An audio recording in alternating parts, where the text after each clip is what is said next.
মুহররম মাস আসলে আরেকটা কথা হয়, আহলে বাইত। বলেন কি হয়? বলেন সবাই, আহলে বাইত কারা? একদল মানুষ বলতে যায় আহলে বাইত পাঁচজন। কয়জন? পাঁচজন। নবীজি, হযরত আলী, ফাতেমা, হাসান, হুসাইন, এই পাঁচজনকে বলে পাক পাঞ্জাতন। কি বলে? হ্যাঁ, এই ধারণাগুলো নেন, পাক পাঞ্জাতন। আপনাদের আশেপাশের মাহফিলে এসে অনেকে আপনাদেরকে বুঝাবে যে পাক পাঞ্জাতন। আবার অনেকে টুপির মধ্যে দেখবেন পাক পাঞ্জাতন, এখানে লেখা মোহাম্মদ, এখানে আলী, এখানে ফাতেমা, এখানে হাসান, এখানে হুসাইন। উনি বুঝায় উনি এই পাঁচজনকে খুব ভালোবাসে। উনি কি বুঝায়? ওলামায়ে কেরাম ছাড়া অন্য যারা আছেন বলেন তো নবীর নাতি কয়জন? হ্যাঁ হ্যাঁ, পাঁচজন। ওইটি মনে কোন জায়গায় বয়ানে শুনছেন, লেগে কইতেছে। নবীজির নাতি কয়জন? পাঁচজন। পাঁচজন। তা আপনারা তো দুইজন নিয়ে খালি খালি লাফান, বাকি পাঁচজনকে ভালোবাসবে কে? আমরা নবীর নাতি নাতনি সবাইকে মহব্বত করি, শুধু দুইজনকে না, সবাইকে করি। আর কিছু মানুষ শুধু দুইজনকে করে, অতএব বেশি ভালোবাসার দাবিদার আমরা। নবীজির মেয়ে কয়জন? চারজন। মনে রাখেন, একটু কথাগুলো মন দিয়ে শুনেন। জয়নব, রুকাইয়া, উম্মে কুলসুম। জয়নব, রুকাইয়া, উম্মে কুলসুম, ফাতেমা। এবার দেখেন, এই উম্মে কুলসুমের কোনো সন্তান নাই। কেউ বলে আছে, কেউ বলে নাই, বেশিরভাগ বলছে নাই। এই উম্মে কুলসুমের সন্তান নাই। বাকি রইল কয় মেয়ে নবীর? জয়নবের দুই সন্তান। একজনের নাম, এই জয়নবের দুই সন্তান, একজনের নাম আলী, আরেকজনের নাম উমামা। ছেলে একজন নাম আলী, মেয়ে একজন নাম উমামা। জয়নবের দুই সন্তান, একজনের নাম আলী, আরেকজনের নাম উমামা। আলী নামে ছেলেটা ছোটবেলায় মারা গেছে। উমামা নামে যে মেয়েটা ছিল, এই মেয়েটার নবী খুব ভালোবাসতেন, খুব মহব্বত করতেন, তার সাথে খেলতেন। নামাজে গেলে নবীজির কাঁধে উঠতো এই মেয়েটা, নাতনিটা। আর দেখেন কত মহব্বতের একজন নাতনি, যার নামও আপনারা জানেন না, অথচ আপনারা লাফান খালি দুইজন নিয়ে। তাহলে নবীজির দুইজন নাতি, একজন নাতি আর একজন নাতনি পাইলাম।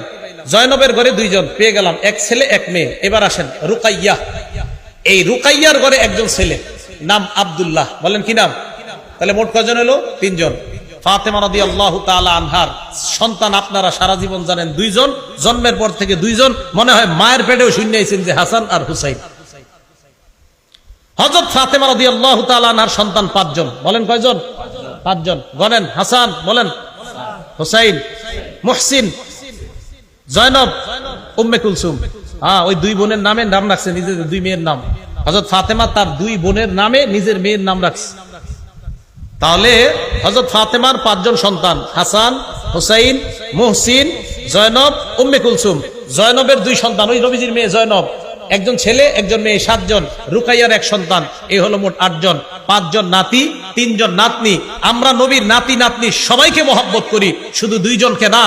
একদল মানুষ শুধু দুইজনকে মহব্বত করে, আমরা সবাইকে মহব্বত করি। অতএব ভালোবাসার বেশির দাবিদার আমরা, তারা না। কথা মনে থাকবে তো? এখন আসেন, আহলে বাইত কারা? আহলে বাইত মানে একদল মানুষকে, এই পাঁচজন।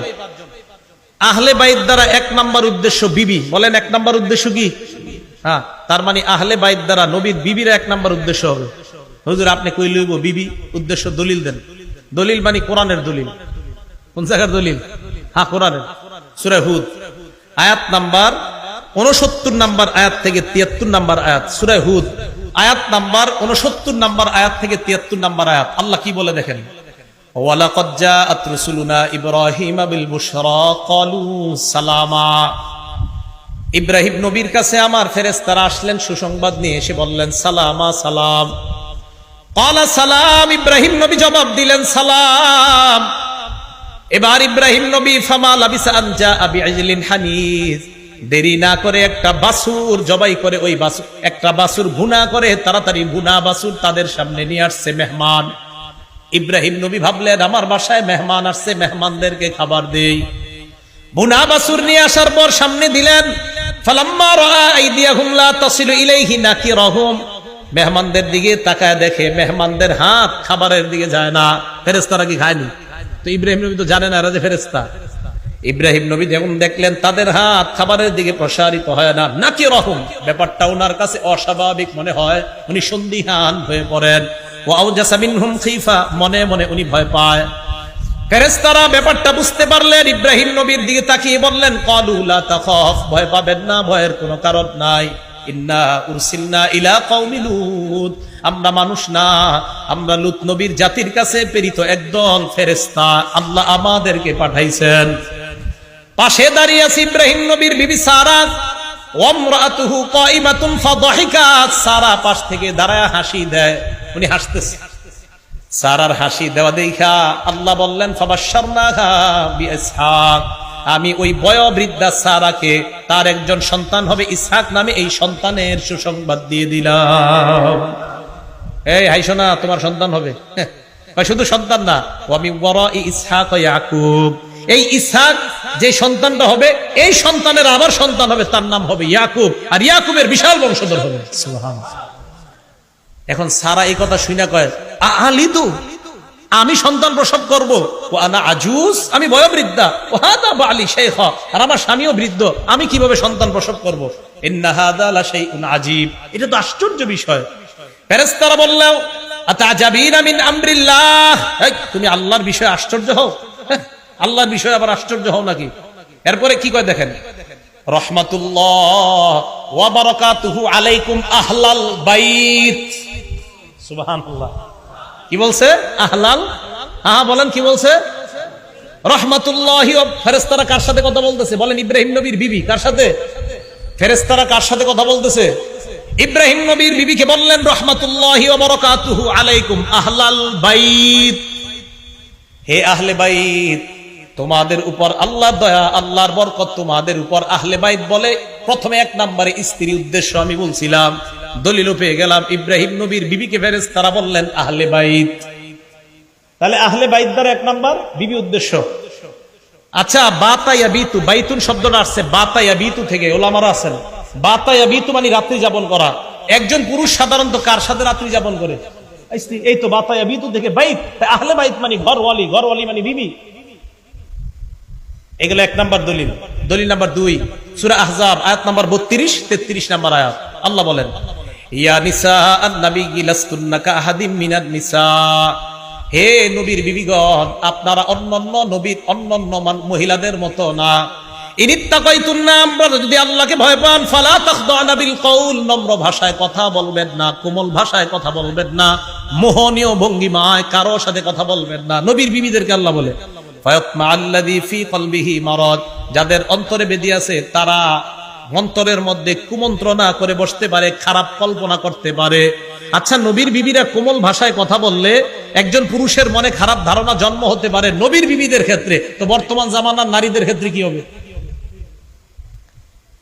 এই কথা বলার পর আল্লাহ বললেন, দেখেন কি বলে, ফাকারনা ফী বুয়ুতিকুন্না, তোমরা ঘরে থাকো, ওয়ালা তাবাররাজনা তাবাররুজাল জাহিলিয়াতিল উলা, জাহিলি যুগের নারীদের মতো তোমরা বাহিরে বের হবে না।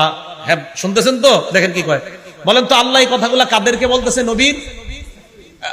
উলামাদের ছাড়া অন্যদের জোরটা বেশি হতে হবে। কাদেরকে? নবীর স্ত্রী, আবার নবীর স্ত্রী। এবার দেখেন কি কয়, ওয়াকিমনাস সালাহ, তোমরা নামাজ কায়েম করো, ওয়া আতিনাজ যাকাত, তোমরা যাকাত দাও, ওয়া আতিনাল্লাহ ওয়া রাসূলা, তোমরা আল্লাহ আল্লাহ রাসূলের আনুগত্য করো। তোমরা কারা? স্ত্রীগণ। হ্যাঁ, তোমরা কারা? ইন্নামা ইউরিদুল্লাহু লিইউযহিবা আনকুমুর রিজসা আহলাল বাইত, হে আহলে বাইত, নবীর বিবিগণ, তোমাদের থেকে আল্লাহ নাপাকি দূর করতে চায়। তাহলে আহলে বাইত দ্বারা এক নাম্বার উদ্দেশ্য বিবি। তাহলে আহলে বাইত মানে 5 জন না, আমরা বলি আহলে বাইত মানে নবীর বিবিগণ, আহলে বাইত মানে হাসান হুসাইন ফাতেমা, আহলে বাইত মানে নবীর পরিবারের সবাই। আমরা আহলে বাইত সবাইকে ভালোবাসি, মহব্বত করি, শুধু 5 জনকে না, বরং আমরা নবীর সমস্ত পরিবারকে মহব্বত করি। কি বলেন? আমরা শুধু 5 জনকে না, আমরা সবাইকে ভালোবাসি। এরপরে আমগরে বলে আমগো ভিতরে নবীর প্রেম নাই।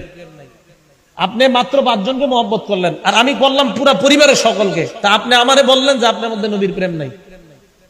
এটা ইনসাফের কথা না, এটা জুলুমের কথা। এই কথাগুলা যারা এই 5 জনকে আহলে বাইত মনে করে তাদেরকে বুঝাবেন। এখন কথা হলো, হাসান হুসাইনও যে আহলে বাইত, এটার দলিল কি? ওনারাও যে আহলে বাইত হতে পারে, এটার দলিল কি? এই আয়াত নবীর উপরে যখন নাজিল হয়েছে, তখন নবী তার স্ত্রী উম্মে সালামার ঘরে ছিলেন। মুসলিম শরীফের 2424 কত হয়? 2424 নম্বর হাদিস। নবীজি সাল্লাল্লাহু আলাইহি সাল্লাম খরাজা রাসূলুল্লাহ গাদাতান, সকালবেলা ঘর থেকে বের হইছে, ওয়া আলাইহি মিরতুন মুরাহহালুন মিন শারিন আসওয়াদ, কালো পশম দ্বারা অঙ্কিত করা একটা চাদর নবীর গায়ে ছিল। এই চাদর গায়ে দিয়ে নবী বের হইছে কখন? যে অবস্থায় নবী ঘরে ছিলেন ওই অবস্থায় নবীর উপরে আয়াত নাজিল হয়েছে যে আপনার বিবিদের থেকে আল্লাহ মানে আহলে বাইতদের থেকে আল্লাহ অপবিত্রতা দূর করতে চায়। নবী ঘর থেকে বের হয়ে দেখছে হযরত হাসান আসছে, আসার পর নবীজি আদখলা হাসান রে চাদরের ভিতরে ঢুকাইছে, বুঝছেন?